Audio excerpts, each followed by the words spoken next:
a, a battery report with the Halls Police Department so that my story could be fairly heard. A student defending themselves should not be disciplined, but a person who bullies and forces a person to defend themselves from being battered should be suspended for 5 days for the first incident and 7 to 10 days and possibly longer if they keep doing it. Suspension policy should change. What else I'm supposed to do? What else am I supposed to do to defend myself from battery? My mom said my grandpa Carl Mack used to say, if you don't stand for something, you will fall for it again. Oh, fall for anything. I am standing up for myself and others. Sincerely, Chantley Wilson Jr.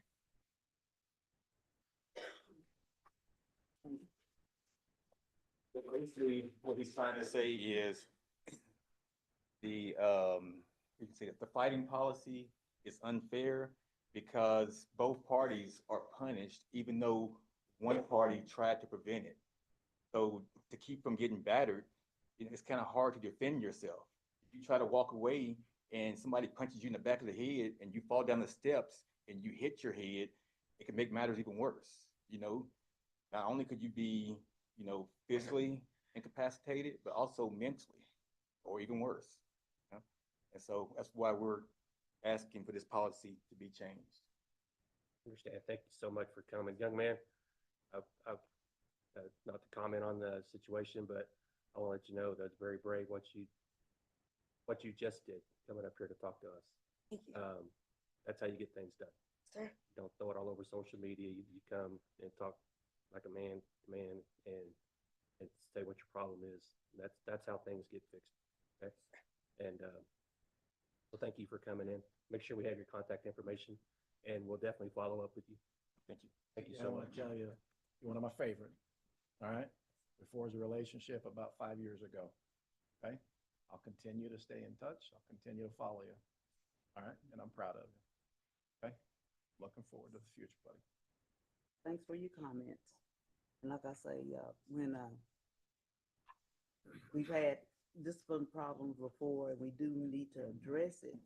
I don't know what I would do if someone hit me and I didn't hit them back. Then they hit me again, and what am I supposed to do? So I don't know. I'm glad you asked us to review that, and I will take that upon myself to make sure that we do. Thank you. Any other comments? I have a comment. I'm Chadley's brother, and for myself and my family, everybody who's here, his best friend and her mom, we're here to support Chantley. And I feel like with the suicide rate with kids his age, he has family and he has friends who support him. And a lot of kids don't have the support at home. And then they go to school and they're being bullied. And then that's when a lot of kids go home and say, if I don't have the support at home and I can't go to the teachers or the principal or anyone at school, so what am I here for? So that's why a lot of kids take their lives. And I'm happy my son is one of those kids who stands up for himself, who speaks. And as he stated, my dad used to always say, Carl Matthews always say, if you stand for nothing, you fall for anything. And I'm happy my son came and stood for himself, and he stood for other kids who are being bullied in the school. Yes, ma'am. Thank you. That was the only registration we had. Okay, thank you. I'd like to take this opportunity real quick. Just, I want to thank the voters of Hobbs for overwhelmingly passing our mill levies. We can keep the lights on and keep Doug busy, employed, doing some stuff over there. So we appreciate that. The Hobbs community has always been a big supporter of the schools. Anytime we've asked for bonds, the mill levy, which is a continuation of an existing levy on property taxes. The Hobbs community has always went above and beyond to support the schools, and as the board, we definitely appreciate that and appreciate the community for doing that and supporting us. So, also, I'd like to congratulate Ms. Jones on another successful election. So, thank you, and also Ms. Randall on a hard-fought. It was very, very close, no biter, but 50,000 yard signs and finally got it across the finish line. So congratulations to you both. Proud to serve with both of you and look forward to the next 4 years for sure. I appreciate the voters, like I say, on the mill levies, and we have not had to increase the mill levies in several years. We've been able to maintain. But I will say, everything is getting higher. Paper is getting higher, and all the monies are not used for salaries. That was the main thing in the message that we have to get out, that it's used strictly for the schools. And so we do appreciate our patrons for supporting it. And like I say, I've been on the board for a while now, and I can tell you that we use the money wisely. It is not, taken lightly that we take care of tax dollars and don't put them to good use. And some of the young kids that are here, they're gonna grow up. You need to know, you need to come to school board meetings, city commission meetings. That's how you find out how your money is being spent. I have to tell people all the time, if you wanna know, you gotta go. Thank you all for coming. Thank you. Okay. Instruction. Mr. President, members of the board, tonight I just bring for you some information. As you know, this is, or may not know, this is a math adoption year. And so we are heavily looking at various math products and resources to help support our curriculum. What I've just provided to you is kind of a timeline. There's an elementary timeline and a secondary timeline, and kind of that process that we're going through right now. It's just information. We hope to have a vote back to you by the February board meeting, so we can begin planning and training and all the pieces that we do before school starts next year as we implement a new math resource. I'll be happy to stand for any questions. Any questions I have none. for the math adoption? I'd like to make a motion that we approve the math adoption. I don't think it's an agenda item. But It's not, it's not. In February. Oh, okay. We'll do it in February. We'll write it down for them. We'll keep your motion and we'll throw it back out there in February. Okay. Thank you. I know that all that's a lot of hard work, so thank you. It's, look forward to seeing, we want maths, math ain't math. Item B, consideration of the robotics team travel to Dallas. Yes, I'll have Mr. Modis come down. He will present a proposal for our Hobbs High robotics team to travel to Dallas to participate in the regional competition. And discuss it. And then I have the robotics, part of the robotics team here too. Mr. President, members of the board, Mr. Strickland. So we're here to formally request approval for the CTEC robotics team to travel out of state to participate in the regional robotics competition, which is the 2025 Texas Best Robotics Championship. The competition will take place in Dallas, Texas, Thursday, December 11th through Saturday, December 13th at the Fair Park. So we need to travel on Wednesday, December 10th. So our team earned qualification for this event on the live robot competition and an engineer notebook submission. Mr. President, members of the board, some additional context. We estimate the cost will be no more than $7,500 for travel, lodging, and meals. And this is our first year to have a robotics team, and Ms. Ponce's done a great job.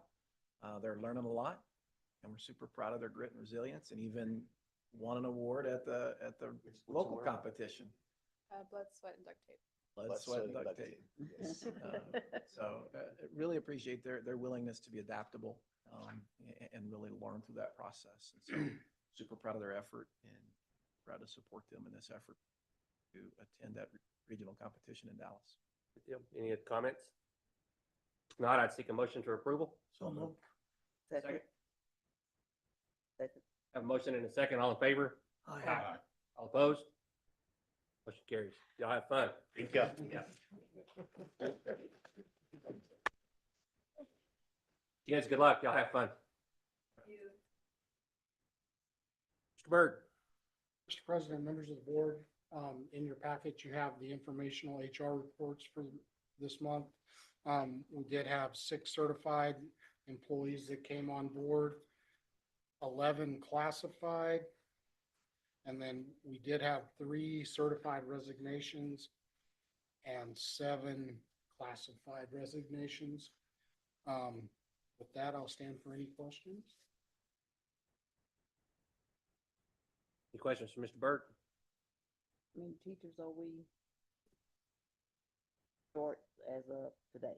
So as of today, 28 elementary, 4 middle school, and 20, and I'll say high school, freshman school.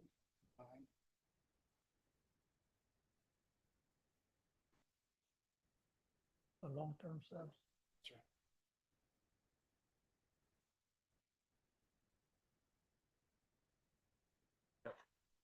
It's a challenge. We appreciate the work and plugging away at it, Yes, sir. for sure. Any other comments for Mr. Burt? Mrs. Burt? Data. Mr. President, members of the board, I have 3 items for you tonight, all informational. The first is the 40-day attendance report. So it's that time in the school year. 40-day was actually back in October, but by the time we got certified and bring it forward to you guys, it's almost time for 80 days. So what you can see there is chronic absenteeism, which is what we're reporting here. And you can see that as of 40-day, early in October, it's 18% overall for the district, which is wonderful. Just as a reminder, a student is considered chronically absent if they are absent more than 10% of the days that we've had so far. And so that it's always kind of a moving target because the number of days increase as we go. But at 40-day, that would be 4 days, more than 4 days that they were absent at that point. So you can see the number of students versus the enrollment, and that's how they come up with the percentage. Stand for any questions on attendance? President, members of the board, I will add, we actually monitored the attendance tied to the election holiday on Tuesday, November the 4th. We saw a significant jump that we will share with PED and with the secretary in terms of absence on Monday prior to the election. And in addition to us having our Lee County in-service on Wednesday, a significant spike in absences on Monday and Wednesday, to the point that we had, I believe, 90 plus students that were eligible at that point for perfect attendance. That number has now been reduced by 2/3 because of those 2 days. So we will share that data. We will continue to engage with that discussion with PED and with the executive about what that November 4th day actually does to attendance. Mr. Strickland, thank you for bringing that up, because that's one thing that I literally had that conversation with some folks based off that situation and voter turnout. You know, is it really, you know, having kids miss that educational day? Is the voter turnout being impacted at all? The numbers I saw for Lee County, it's not. So I really think that's something that, you know, the legislature needs to look at going forward. I'd like to have further conversation with that. Any other questions or comments from Ms. Burke on 40-day? I have none. How we looking compared to 40-day last year? On attendance? And on the next slide? Yeah, the enrollment, we're down a little bit from this time last year. So you can, on that report, the 40-day enrollment numbers or membership numbers, the areas that are highlighted in green are the new information. The previous charts there are for reference to compare to last year. So we're down enrollment about 120 or 119 since 40-day last year, 100 since EOY last year. So if you're comparing end of the year to the beginning of the year, it's a little less. And that's just straight enrollment numbers. I believe this was taken on the 80th day, but our enrollment has actually been very steady since the beginning of the year. 77 today. Yeah. It fluctuates in that between 1060, 1080. And membership, and FTE membership are based on, services and student, half day versus pre-K versus all of those things kind of take into that. So 9810 is our official membership, for 40-day, but it is the 80 and the 120-day that are the funding count days. Mr. President, members of the board, one thing I'll add to that conversation is we've mentioned a period of time about 5 years ago, and it appears that we have a thing called the Netflix effect. There were less babies made 5 years ago than there are graduated. So just those two cohorts of kids, the students that are kindergartners now to the students that we graduated last year, 52 difference. So a smaller kindergarten class than what we graduated. One thing we started doing is we started looking at the cohort data, because if we're losing students or if we're gaining students, we want to identify in the grade level in which that impact is. And so we started looking at that cohort analysis, and true cohort, meaning kids that we had last year through kids we have this year, we actually have an increase of 36 kids. So the kids and the group of kids that we already have. Another piece of data, I mean, you can see that in FTE membership of 8.5. So that's a growth rate of 0.44% of true kids to true cohorts. So, yeah, not all bad. It's always been difficult for me to look at our enrollment based upon a group of kids that are 13 years age difference, incoming kinders to the seniors that leave. I realize that from a state equalization guarantee, you got to have a number. But seen some opportunities with that, because we're able to target some grade levels where we see a deficit. If it's greater than 1%, we want to look in and pay attention to where those students are going and why they're leaving. Majority of those students are leaving out of town. Parents are moving, and so not significant enough to say there's Chicken Little model. Knowing that we're 0.44% larger in the students we have is a good thing. For sure. Virginia, the numbers that are on the 2024, that's the actual ending number of students. Yes, ma'am. 10,164. Yep. Okay. So on the 40th day, we have 1064. Yes, ma'am. That's correct. Any other questions on enrollment? And then the final item I have is on accountability. So the 24-25 round of accountability for last school year was published on November the 12th, I believe. So, and you can find that on NM Vistas. I'm going to show you that in just a second. The presentation that's in your board packet goes through just some basic kind of background information. So it's part of the state plan that schools are differentiated. They call it meaningful differentiation of schools. And so they have to come up with a system in order to do that. And so that system looks at five categories: academic achievement. So that's where your proficiency, next slide, please. So that's where, or actually one more. Yes, ma'am. Thank you. That is academic achievement, also academic progress. We call it growth, EL progress, school quality, and student success. And those indicators are things like attendance and college career readiness, and then graduation rate. Obviously, graduation rate does not count for elementary schools and middle schools, only for us, for Hobbs High School. And so the breakdown of how the points are spread out over the different schools, elementary and middle school are on the same system. So grades K through 8 follow the same rules. High school, obviously, because of graduation rate, they have a little bit different accounting in order to make their 100 points, which is what the differentiation is based on.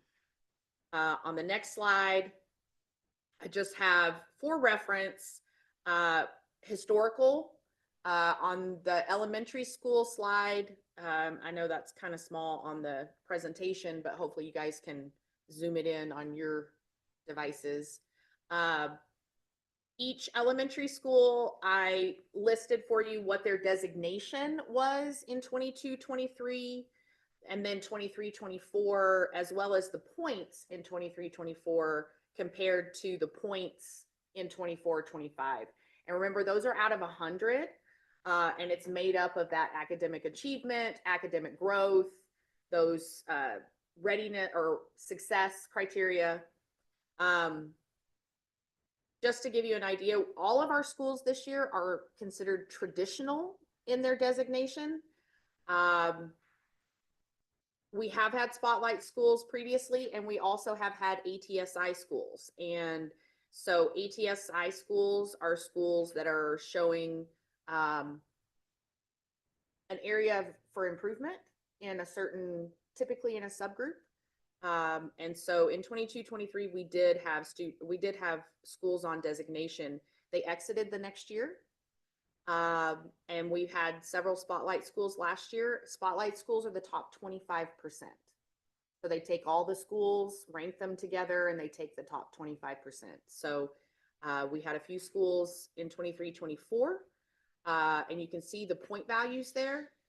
And then this year you can see those point values. All of our elementary schools are in traditional. So none of them are in designation, no spotlights.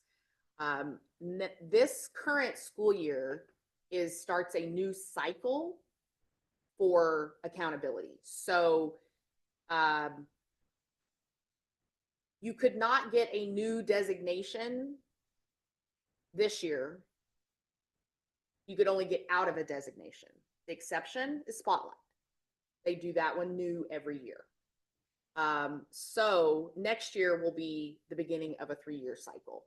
22-23 was year 1 of that cycle, and we just finished year 3, and so this year is year 1 of the next cycle. So when we get those released next year, we could have additional designations. But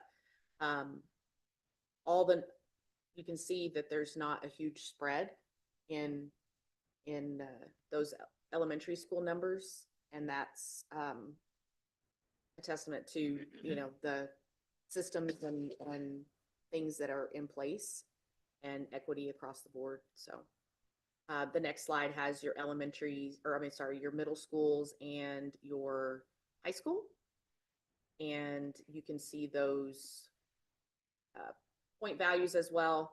Our 3 middle schools were on designation in 22-23, exited in 23-24, and are still traditional in 24-25. As well as the high school has been traditional all 3 of those years of the cycle. Now, a high school can actually go into designation off cycle for graduation rate, but we're not in danger of that. Any questions on just the basic kind of introductory information before I take you over to Vistas?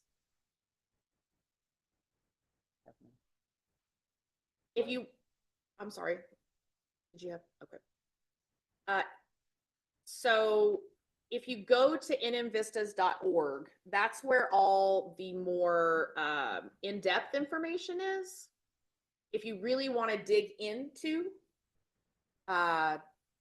the individual schools and where all of their data comes from and comparisons across subgroups, and if you're a data nerd like I am, you can get squirreled in really digging into that. But I just wanted to kind of show you a high overview.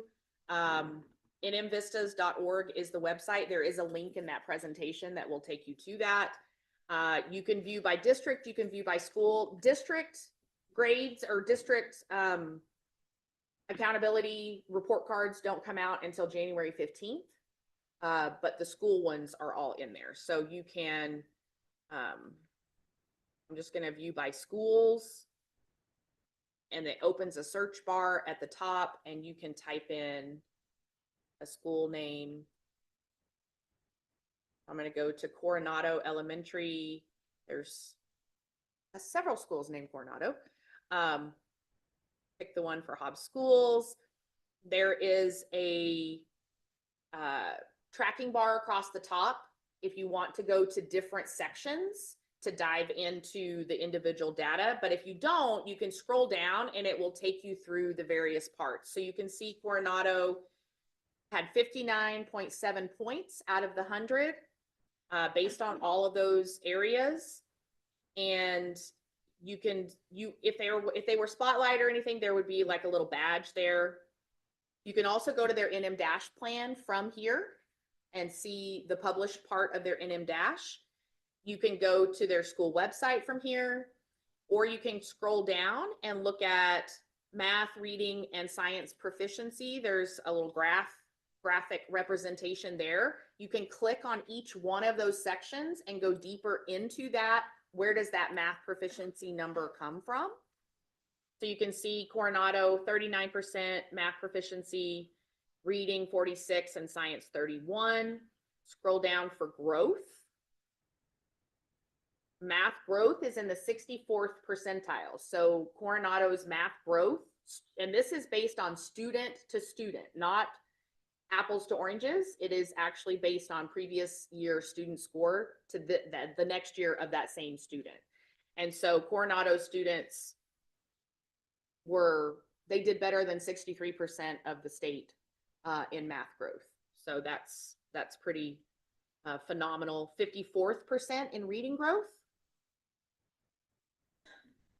And then the additional items, English learner progress, regular attendance. And then there are some other items that are included but are not included as part of the accountability system, like educator qualifications, per pupil expenditures. Those aren't in there yet. They won't be there till January, but those are other sections that you could look at for that school just for additional information. I'll stand for any questions. Any questions for Ms. Burke? Thank you very much. Thank you very much. Here you Yeah. go, Chair. You can have it back.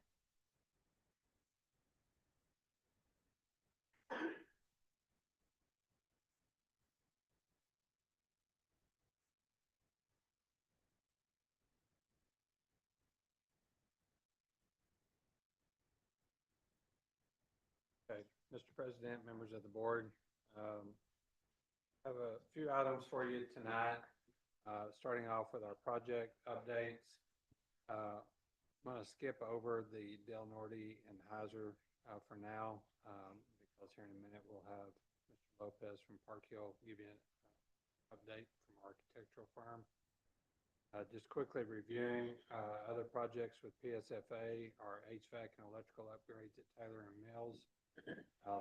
Those engineering services, we met with Honeywell yesterday, and those engineering services are about to wrap up, and we'll start getting actual cost estimates on those replacements over there. The fire alarm systems at College Lane and Stone, that PSFA pre-application was submitted, and we're still waiting to hear from PSFA on our meeting with them to go over that. That's our pre-meeting before we go to council. I will tell you PSFA is in flux right now. Still has not been an announcement as far as executive director. I've been in this position for 2.5 years, and I'll be my third executive director. Facility master plan, visions and planning out of Albuquerque came last week and visited all of our campuses that did their full facility assessments. We'll start getting those analysis after Christmas. We'll start meeting with our FAC committee and prioritizing our 5-year plan moving forward. There's everything from renovations, remodeling to possible new. I will tell you, Visions and Planning has done numerous school districts throughout the state. I'll tell you what she said when I asked how it's going. Said that,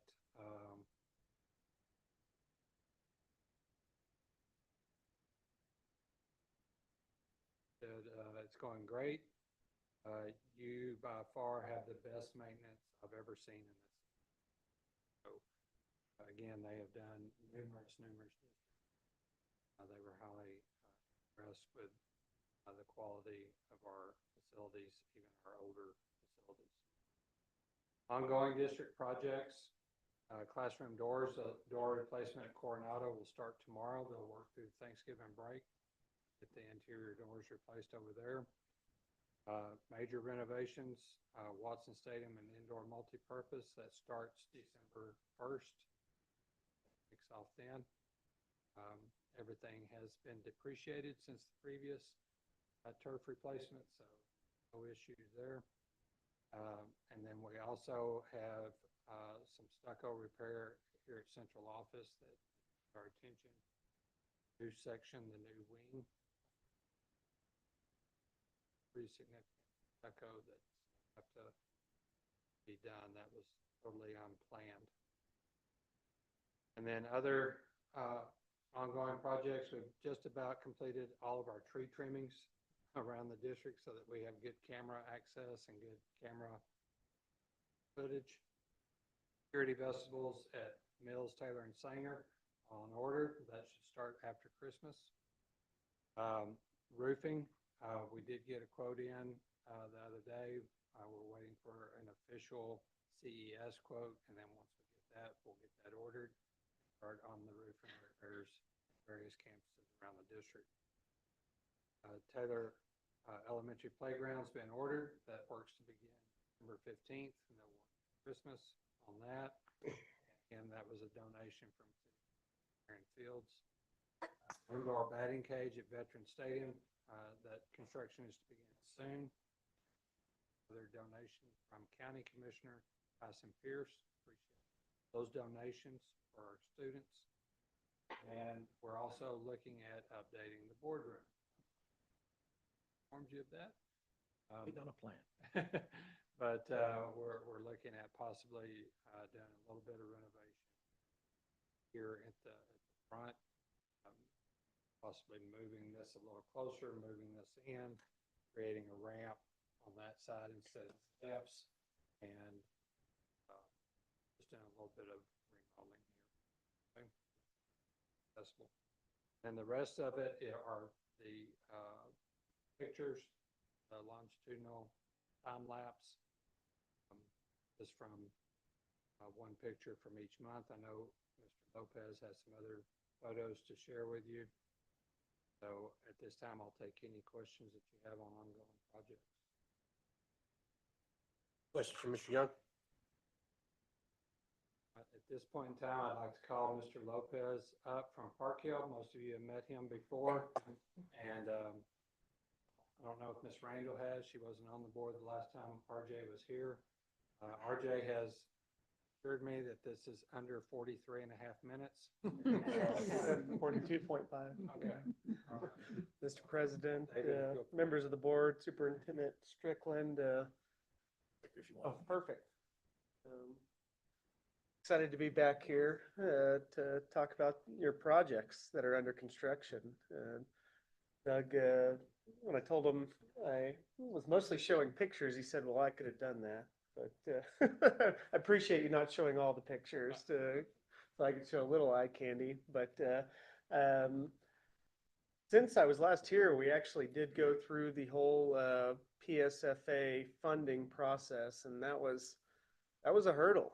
It really was. But I think y'all came out on the end setting a lot of standards and questioning a lot of what is adequacy at the state and what do local communities deserve. And so that process took a little bit longer than what we had planned for, but thankfully we planned for a little bit of extra time. And so our original schedule showed that you would have like 5 months to move in. Now you have about 3 months to move in. And so this is the updated schedule that shows a completed Del Norte Middle School in May of 2027, and then Heiser June of 2027. And so that back and forth with the PSFA and really getting them to understand the needs of some of the special education programs, and that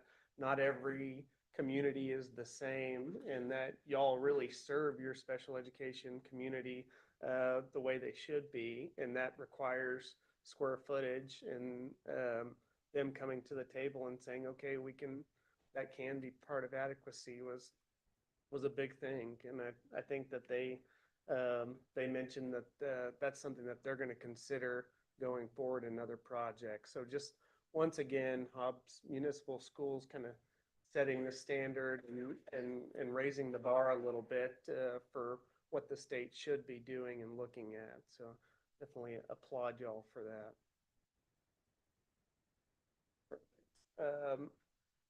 I have just the previous maps. I know y'all have seen these a few times, but showing that new road on Calle Grande for the new Del Norte Middle School, showing the new athletic field there on the west side, and then the new middle school right there on the east.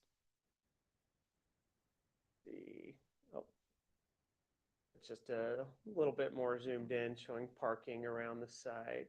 Just want to give you a little context before I start showing some of the pictures. If you have any questions, jump in. I know y'all have seen these, but thought I'd give you a little refresher since it's probably been 6 months. Academic wings are on the east side. Got the athletics on the left-hand west side there. Entry on the bottom, and then the cafeteria on the top. I think just a reminder that that portion on the right-hand side, that's the second story on the academic wing that stacks on top of the bottom floor academic. Exactly. Of course, the pointer won't work there, but you can kind of see that second story area of those classroom neighborhoods on the right there.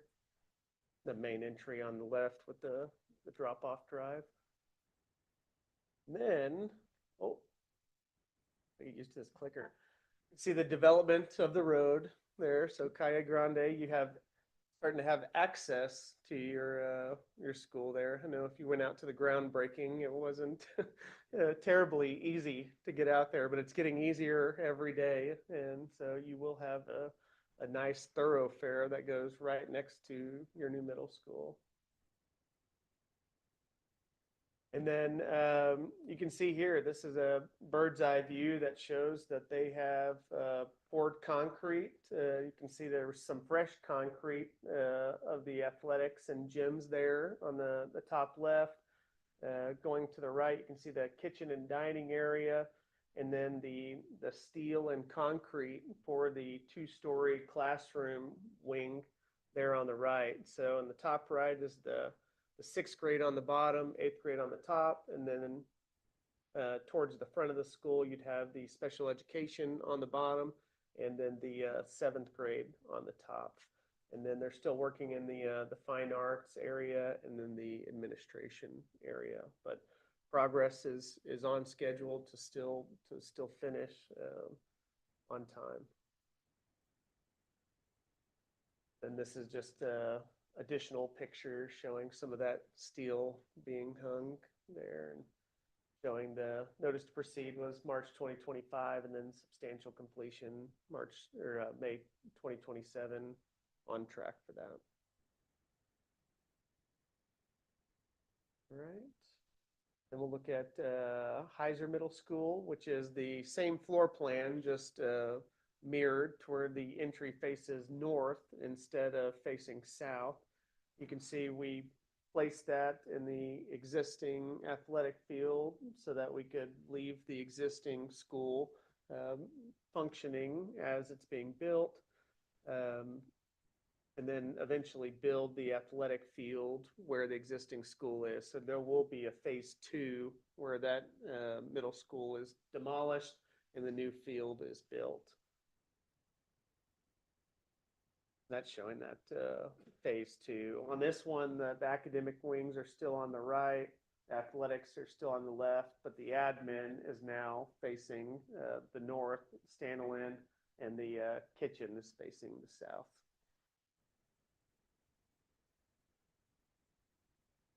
And just a zoomed in version of that showing pretty much they're the exact same floor plans. And then a rendering of what that'll look like. And so you can see the classroom wing on the left here instead of being on the right since it's flipped.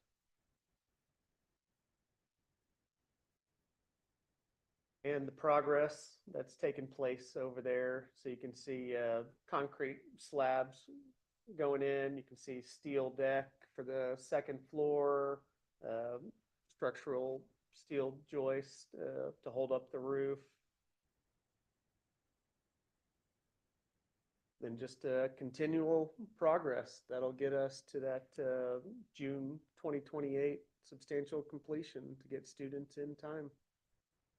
So I think to illustrate that as well, on the Heiser building, we will move into the new building in June of 27, occupy it for that. oh yeah, year, sorry, I said June. while the demolition occurs on the current building and the field being constructed. That's correct. Yeah, so they'll both move in 2027. So I have 2 new middle schools within 2 years. Pretty exciting. Halfway there. Yeah. All's left finishing. I think that's the update. So I mean, everything's going well on schedule, and they're getting it done out there. I drove out there the other day and drove by, and there's a lot of work going on. So Yeah, yeah, busy. yeah. It's a good thing. Mm-hmm. Appreciate it. Any other questions for Mr. Lopez? Yeah, as always, Bradbury Stam and Doug and everybody's been great to work with. So You ain't got it. yeah, well, as good as it can be. Yeah, no, it really has. It's been a really smooth process. Thank you so Construction, much. I it's not know, always. you know, and plus Mr. Strickland and Mr. Young as well, on the hard work with, you know, back and forth with Santa Fe and PSFA and all that. It was definitely with the county, and there's a lot of different things, and a lot of moving pieces on that. And, appreciate all your hard work and everybody, the whole team, pushing that to the finish line. We're glad to do it. We're proud of it for sure. Yeah. Thank you. So much. Yeah. Appreciate you. Great to see y'all. Yeah, good seeing you.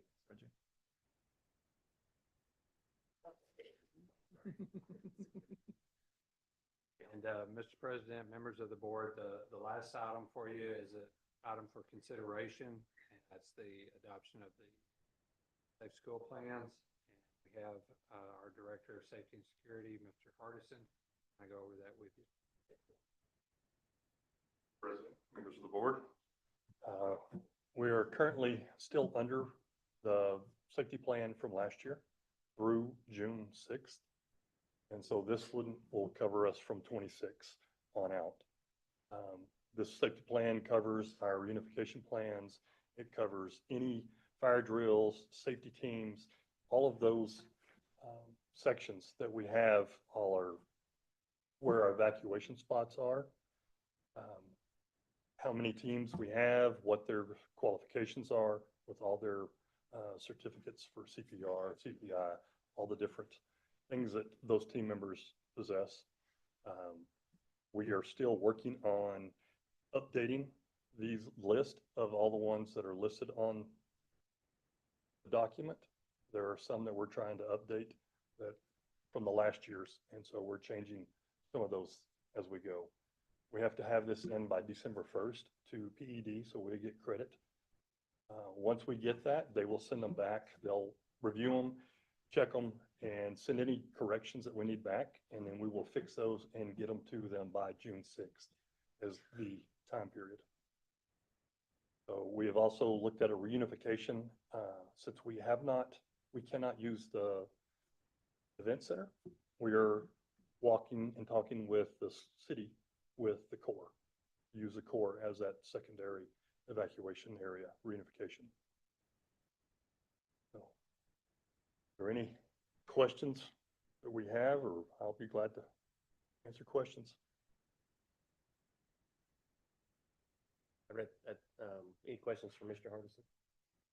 Read through the document, it's, pretty extensive.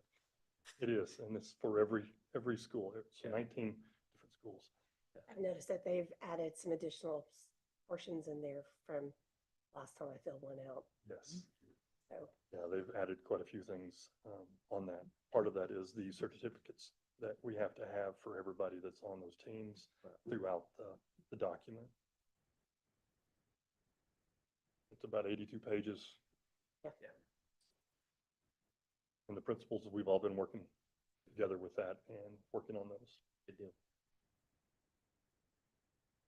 Good deal. I don't have any questions for Mr. Hardison. Like I said, I appreciate that's a lot of work in that document and, very important. Like I said, that's, safety and security is one of our top priorities and we're at the forefront of everything we do. So appreciate all your hard work on that. Appreciate you being on the team and working on that. Enjoyed it. Thank you. Yep, thank you, Mr. Hardison. Oh, let's take a motion for approval of the safety plan. Make a motion that we approve the consideration of the school safety plan. Second. A motion and a second, all in favor? Aye. All opposed? Motion carries. Mr. Lashway. Yes, Mr. President and members of the board, for your consideration tonight under business, we have items A, B, and C that include consideration of expenditures for October, consideration of investments, consideration of 7 bars, which include an increase in the operational fund for an Xcel Energy contribution to our CTEC program in the amount of $5,000, to increase in our operational fund for Dollar General, local youth literacy grant contribution of $5,000. And we graciously received a contribution from the CTEC Funders Partners Fund for the Work-Based Learning Grant, amount of $200,000 for CTEC, just place innovation grant that we didn't get this year. So it's a welcome surprise for that, to help that program continue. Then initial budget from Chevron donated, made a contribution to the CTEC program in the amount of $20,000. We need to do a maintenance budget transfer in our out-of-school or time grant. There's no change in the amount, it's just moving within that fund. Utilize that where we need to.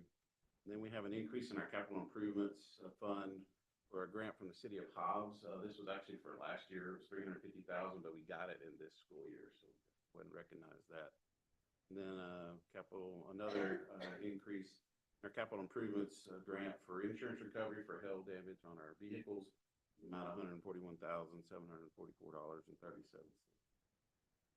And for any questions that you have on items A, B, and C.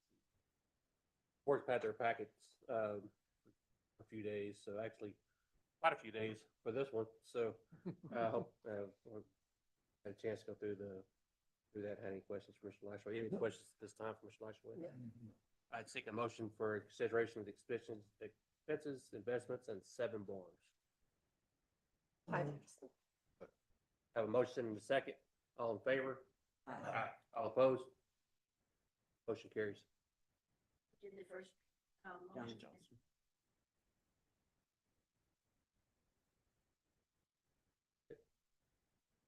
President and members of the board, under item D, we have for your consideration a contract addendum from our audit firm, Accounting and Financial Solutions. In order to complete our single audit, the single audit is part of our audit for our federal programs. And unfortunately, the Office of Management Budget, the OMB office has been closed. Just recently, they've not been able to provide the guidance that's required to do that audit. So auditors are having to delay that, or basically pull it out of our regular audit and do that separately. Of course, that's going to add costs to our audit firm, and which isn't really fair to them to have to pay for that, or absorb that cost. I wish we could send that on to the federal government, but we know how that's going to work. But we present this to you for approval tonight, and we need them to come because there's going to be some things they need to talk about on our single audit, and so we prefer that they be here to present that. And so we are recommended to approve the contract addendum for the $6,620.07. And for any questions you may have on item B. Any questions on that? Take a motion for approval. Go ahead. It's on me. Second. Have a motion and a second. All in favor? Aye. All opposed?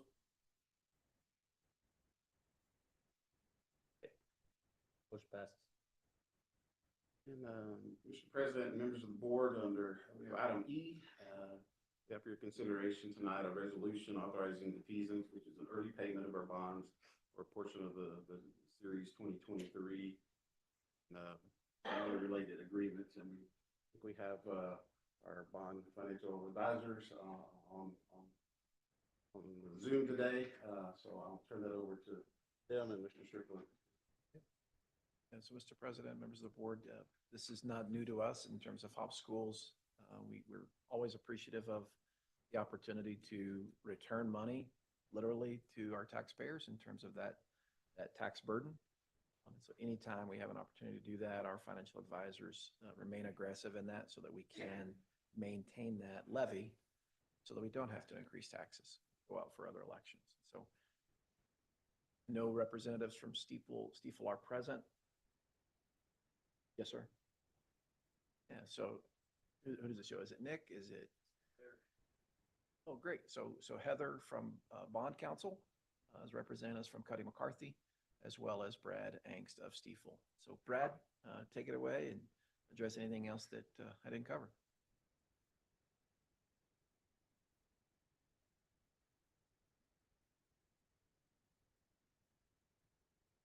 Maybe Brad?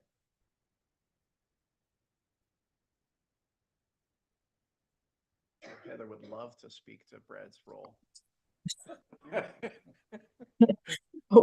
Well, I'd love to, but you probably wouldn't like the result. I don't know. Oh, there's Brad. I think he's off of mute now. Yeah. Can you hear Great. me now? Yes, sir. Excellent. Thank you all, and apologies for the technical difficulties there. So before you this evening is a defeasance. The defeasance, as Mr. Strickland just pointed out, it's an early payment of your bonds. And so with oil and gas doing so well here over the last several years, we've had some excess revenues, and we're able to pay those bonds off early and remove a lot of the interest costs so that those savings go to taxpayers. So over the last 5 years, we've been able to pay off $15.4 million of bonds early, which has resulted in $2.3 million of interest cost savings. This year, before you, within the resolution is a proposal in our recommendation to pay off $1.9 million in bonds early, which is going to save the district approximately $273,000 in interest cost.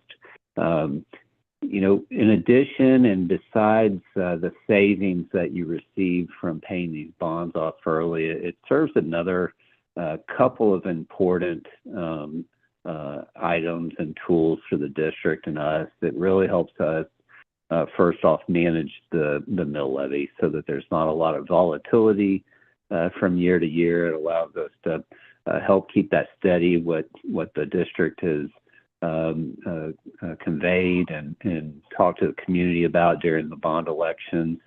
So it helps us keep that at the current rate. And then it also, by paying these down early, allows us to layer on the newly authorized bonds that your voters approved just a couple of weeks back without a mill levy or a tax rate increase. So again, it is our recommendation to move forward with the transaction. We're estimating about $273,000 of savings. With that, I'll pass it to our colleague and your bond legal counsel at Cuddy & McCarthy, maybe to explain just a little bit of the legal documents in front of you. Thank you, Brad. Thank you to the president and board members, Superintendent Strickland.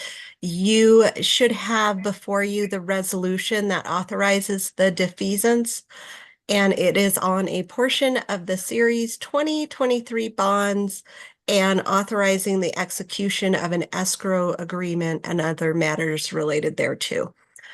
Essentially, this document authorizes the district to put a maximum amount of $2,010,000 towards the defeasance of those 2023 outstanding maturities, which will be for the years 2027 through 2029, and then also the outstanding maturity for 2031.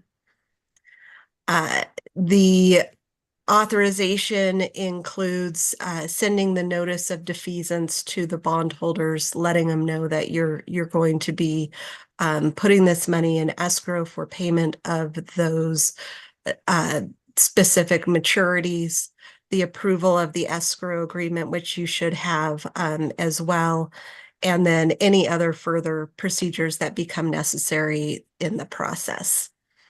The rest of the provisions are your standard resolution, and I am certainly happy to answer any questions you might have.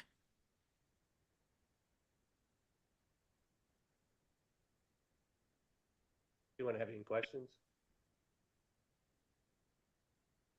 Always good to save money. I don't have any. No questions. Okay. I don't have any. Thank y'all both for bringing this and like I said, it's anytime we can save some money and save the taxpayers the money, that's always a positive. We always try to be good stewards of taxpayers' money. That's one of our driving factors when we look at bonds, passing bonds, asking taxpayers for bonds, that asking for that money. We want to be good stewards of that money, and partnering with Steeple and Brad and his team and all that definitely helps us do that.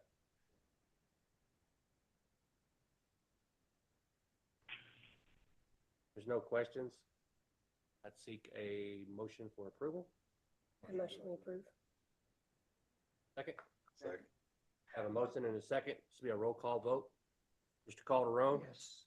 Mrs. Randall? Yes. Mr. Romine? Yes. Ms. Jones? Yes. And I vote yes. Motion carried. Brad, Heather, thank y'all for jumping on. Thank you very much. Have a good Thanksgiving. Hey, you too. Thank you.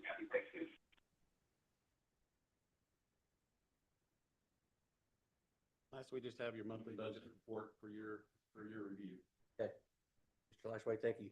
Good report. Thank you very much. Mr. Strickland. Mr. President, members of the board, I have for your second reading this evening is the student wireless communication device policy, better known as JICJ. This is the second reading. I can report that with the first reading in October, continuing to take feedback, worked with the district coalition 2 weeks ago. Feels like 2 weeks ago. I think it was just last week. But everyone continues to be happy with where it is. No additional tweaks needed for that policy. After tonight, that third reading would occur in December. And so any additional adjustments or edits between now and then would be considered at that December reading for a third reading before it is printed as policy for Hobbs Municipal Schools as policy JICJ. Thank you, Mr. Strickland. Any questions on second policy reading for the wireless communication device? I make a motion that we approve the second reading of policy JICJ. Have a motion to have a second? Second. A motion and a second. All in favor? Aye. Aye. All opposed? Motion carries. Announcements. Mr. President, members of the board, announcements we do have sort of in order. So we will kick off our home basketball season starting tomorrow night. And then we will carry that over to a doubleheader on Saturday. So our boys kick their season off tomorrow night. Our girls kick off, I guess tip off. You can't say kick off in basketball, but tip off their home season, actually their regular season on Saturday at 3. And then our boys will follow that, and they both play Sandia. So that's really an early matchup for both those teams, given the context of the full year. In addition to that, our Hobbs Eagle football team will be traveling. They will leave tomorrow. They'll have a send-off at 8:45. They'll swing around here and drive past here right at 9. They're headed to the state semifinals for the first time in 44 years. Super proud of that team and the coaches and everyone else that's come alongside to make that progress happen. So we wish them all the best of luck and safe travels. In addition to that, we will begin Thanksgiving break tomorrow when all of the students have left safely. We will begin Thanksgiving break, but officially it will run to the November the 24th through November the 28th. Central office and other district offices will be open Monday and Tuesday because that's part of our 240-day contract. In addition to that, item A, there is NMSBA Winter Conference, December 4th through 6th. Mrs. Lopez has everyone registered. In addition to that, at your desk, you do have the agenda. Mr. Guillen sent that to us today, so everyone should have a copy of that in advance of that session. And we'll be visiting more about that. And with the Thanksgiving break, travel plans, I'm sure everyone will travel up either Tuesday evening, given Mr. O'Brien's role on the executive board, maybe not, or not Tuesday evening, Wednesday evening, with it kicking off at 10 o'clock on Thursday. But looking forward to seeing the board there. I will be in attendance as well. Our regular board meeting is December the 16th. We will end the second 9 weeks on December the 19th. We'll begin our Christmas holiday on that day. Our holiday will be December 22nd through January the 8th for students. Our staff will return on January the 6th for 3 days of professional learning. And with that, I would stand for questions. Questions for Mr. Strickland? Miss Terry, I always appreciate you taking care of things. One note on the winter conference. Y'all get up early Saturday morning. Yours truly is actually presenting at teaching a session. So Highlighted. yeah, I asked Joe not to give me the 8:31, but he did. So I'll be half asleep, but We will be there with popcorn. awesome. I'm gonna throw it or eat it. Be there with coffee, please. So actually, Everything myself tomatoes. and Demery Maker will be representing tips and tricks for tips from the trenches. So, Should be a good session. Just Randall is there for the Wednesday for the new board member training. Don't mind be there he's going to be our Mr. Robine will be our representative going forward on the board of directors or for a large school representative. I did have one other thing with this board taking action in October on the online board training portal. When we adjourn here, want to take just about 5 minutes. Got some instructions for you so you can get logged into that and see that portal, know that you can access it, and that you have time to complete those 5 hours of training between now and December 31st in order for every school to receive credit. So that training is attached to school accreditation in terms of board member completion of their hours. That's very important. And thank you for bringing that up. We definitely need to all make sure we have our training hours in our correct and the correct fields. So definitely after the meeting, we'll stick around for a few minutes and look at that and make sure we all get along, get our training hours taken care of. And it is by December 31st this year. Yes, sir. correct? That's correct. I know there was some talk back and forth of that, but I think it is this year and it will affect accreditation. So we need to get that done. And we did get word that our new board member can start logging her hours towards the 10 for her year. Correct. Early. Yeah. Awesome. Don't have to wait till January to start your 10 hours. Good for you. Okay. Anything else? Sir? Take a motion for adjournment. Vámonos. Motion in a second.